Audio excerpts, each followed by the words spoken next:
This is just a volunteer tomato, and if I will guess, it's the sweet 100. Oh yeah, already has a fruit. I really need to get it in here because that container is too small for it. So out you go.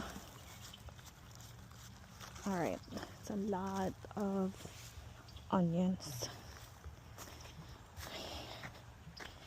here.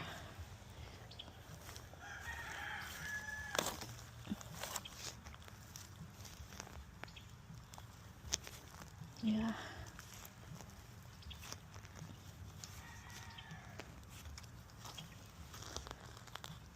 Thing is, I have to dig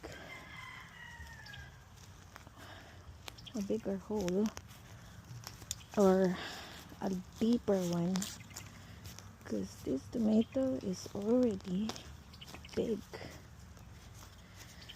Waited too long to transplant it. I might need a bigger shovel.